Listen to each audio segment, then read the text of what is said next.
Baik, bismillahirrahmanirrahim. Alhamdulillahirabbil alamin. Allahumma shalli wa sallim ala sayyidina Muhammad wa ala ali sayyidina Muhammad. Alhamdulillah, kita panjatkan syukur kehadirat Allah Subhanahu wa taala yang memberikan kesempatan ke dalam diri kita di pagi hari ini sama-sama kita memperingati hari wafatnya Al-Habib Abbas, ayah dari Habib Abdullah, yang kita sama-sama mengetahui dia merupakan seorang yang saleh dan memiliki kedudukan di sisi Allah Subhanahu wa taala, mengorbankan segala hidup dan waktunya demi mencintai orang-orang yang saleh dan melanjutkan apa yang dulu biasa dilakukan oleh para salaf pendahulunya, dan kita lihat dengan mata kepala kita sendiri, dan kita bersyukur kepada Allah Subhanahu wa taala. Khususnya saya bersyukur pernah berjumpa dengan beliau. Semoga perjumpaan kita ini tidak sebatas di dunia saja, tapi kita nanti kelak bisa berjumpa di akhirat dengan beliau, karena tujuan kita bertemu dengan orang-orang yang saleh, berdekatan dengan mereka, tiada lain karena kita hanya mengharapkan ridha Allah Subhanahu wa taala.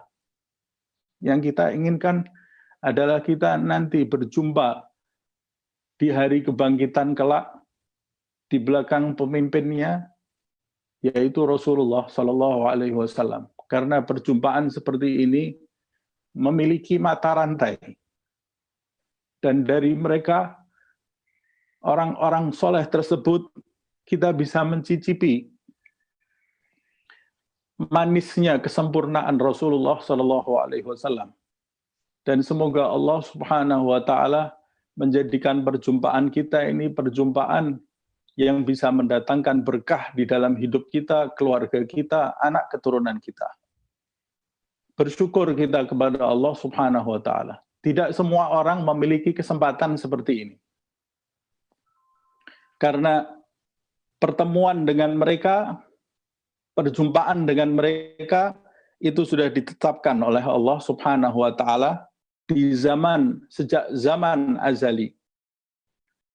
Rasulullah Shallallahu Alaihi Wasallam sendiri pernah bersabda, al-arwah junudun mujannadah, fama ta'arafa minha i'talaf wa ma tanakara minha ikhtalaf, kata Rasulullah SAW. Kata Nabi, al-arwah junudun mujannadah.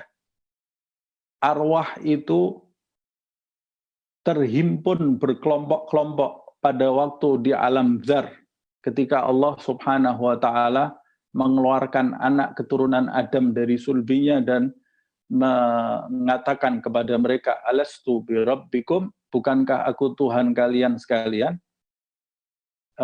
Waktu dikeluarkan oleh Allah Subhanahu wa taala, arwah itu berkelompok-kelompok, kata Rasulullah SAW. Al-arwah junudun mujannadah.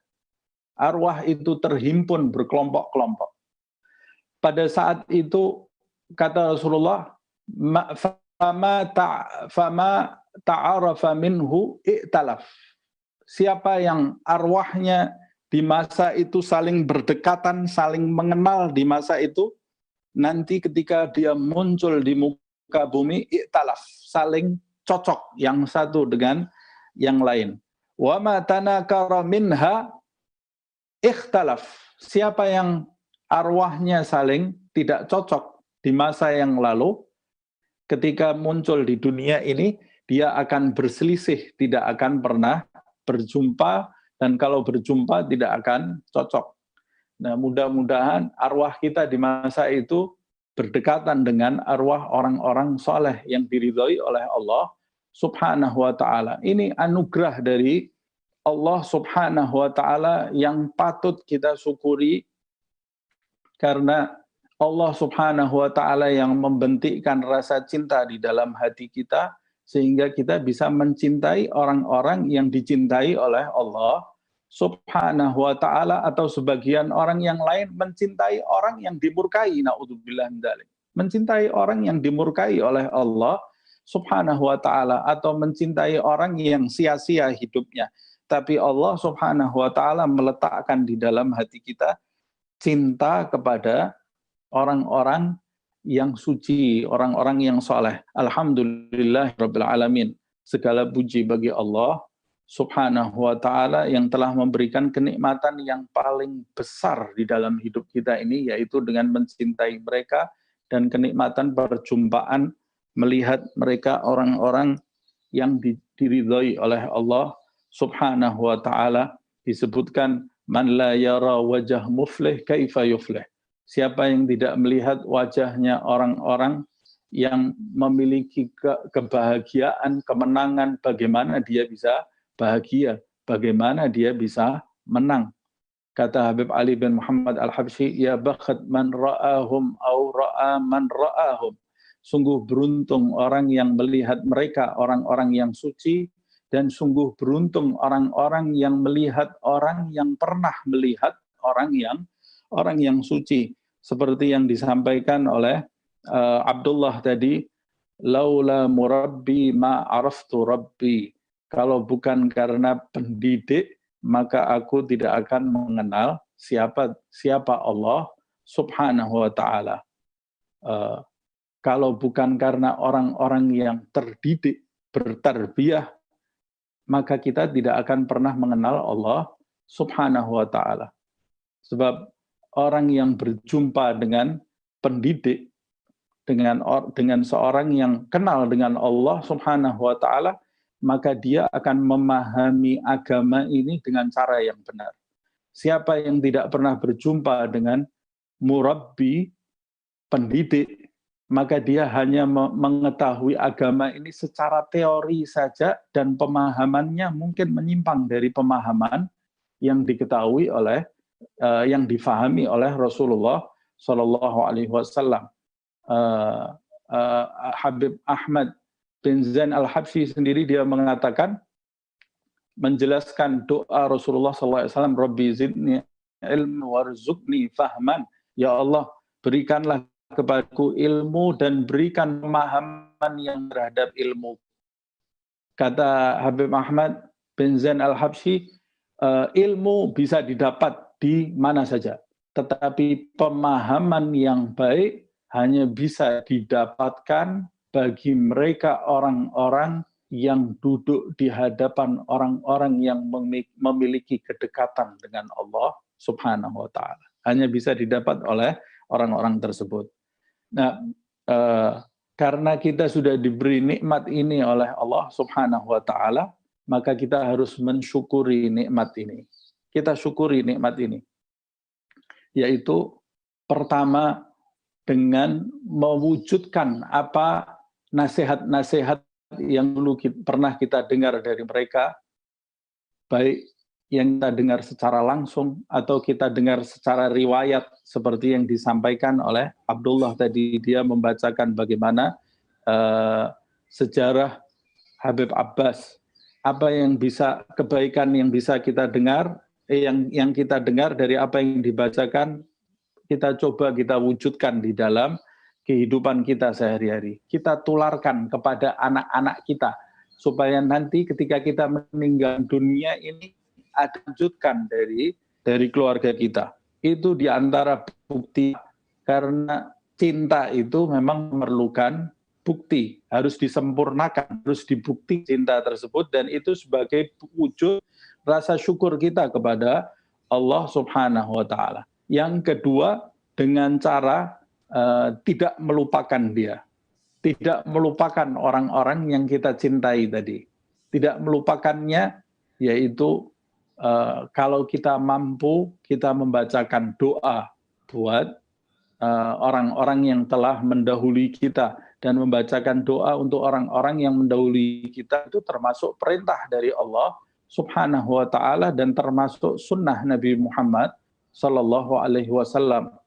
Allah sendiri mengajarkan doa itu di dalam ayat suci Al-Quran, Rabbana ighfir lana wa li ikhwanina alladhina sabaquna bil iman. Allah mengajarkan doa itu di dalam ayat suci Al-Quran. Ya Allah, ampuni dosa-dosa kami dan dosa saudara-saudara kami yang telah mendahului kami yang seiman. Diajarkan oleh Allah Subhanahu wa taala. Nah, itu di antara salah satu bentuk cinta. Dan di antara salah satu bentuk cinta yang lain adalah menziarahi kubur mereka, makam mereka. Kita ziarahi. Kan itu sudah wafat, Ustaz. Ya, mereka wafat, tapi mereka itu hidup di dalam kubur-kubur mereka. Itu salah satu bentuk cinta. Dan itu termasuk sunnah Nabi Muhammad SAW. Rasulullah sendiri memiliki kebiasaan menziarahi perkuburan. Diziarahi oleh Nabi Muhammad SAW. Dulu Nabi melarangnya di masa jahiliyah. Kuntu nahitukum an ziyaratil kubur fazurul kubur fa innaha tudzakirukumul akhirah. Dulu aku melarang kalian menziarahi kubur, tapi saat ini ziarahilah kubur. Perintah dari Rasulullah SAW, fa innaha tudzakirukumul akhirah. Karena dia mengingatkan kalian akan perkara akhirat, bahwa nanti suatu saat kalian akan wafat.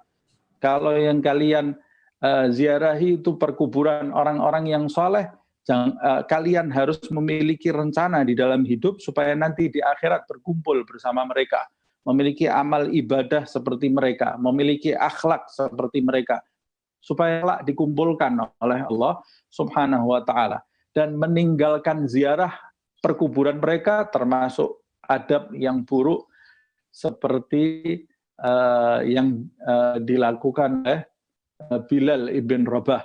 Bilal ibn Rabah itu setelah wafatnya Nabi, dia tidak pindah ke negeri Irak sana yang jaraknya jauh dari kota Madinah.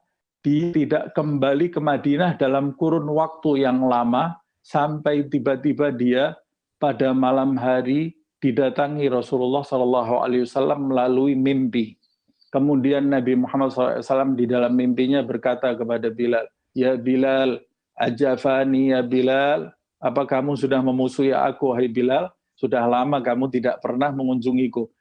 Ini Nabi Muhammad yang Bilal itu rindu kepada Rasulullah, tapi Rasulullah SAW rindu juga kepada Bilal sampai mendatangi Bilal. Ajafani ya Bilal, apa kamu memusuhi aku, menjauhi aku, hai Bilal? Setelah bangun dari tidurnya, Bilal itu kemudian lari menunggangi tunggangannya, lalu langsung bergegas ke Madinah yang jaraknya jauh dan belum ada pesawat di masa itu.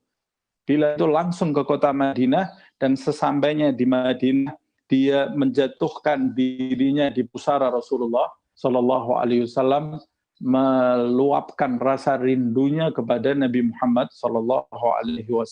Ini rasa rindu Bilal, dan begitu juga para sahabat Rasulullah SAW. Nah, hendaklah kita menziarahi kubur para ulama kita, di antaranya yaitu Habib Abbas. Begitu juga ada kubur Syekh Umar Al-Khatib, ada kubur Habib Awad Ibn Hamid Ba'alawi, yang saya sendiri alhamdulillah sudah pernah mengunjungi ziarah. Saya pernah bertemu dengan Habib Abdullah Abbas di masa hidupnya, dan alhamdulillah saya juga pernah bertemu dengan Syekh Umar Al-Khatib di masa hidupnya. Pada waktu itu saya masih sangat muda sekali, ada kesempatan pergi ke Singapura, dan saya masih belum mengenal agama dengan benar. Subhanallah, Allah mentakdirkan saya hadir di majelis Syekh Umar Al-Khatib, dan saya tidak kenal itu Syekh Umar Al-Khatib itu siapa pada waktu itu. Saya duduk di situ, dia bicara menggunakan bahasa Arab, saya tidak paham, tapi yang terlekat di dalam hati saya senang melihat wajahnya. Saya tidak paham bahasanya, tapi saya merelakan diri saya untuk duduk lama sekali pada waktu dia mendengarkan murid-muridnya membaca kitab, membenarkan kalau ada bacaan yang salah. Baru setelah itu saya diberitahu ini adalah Syekh Umar Al-Khatib.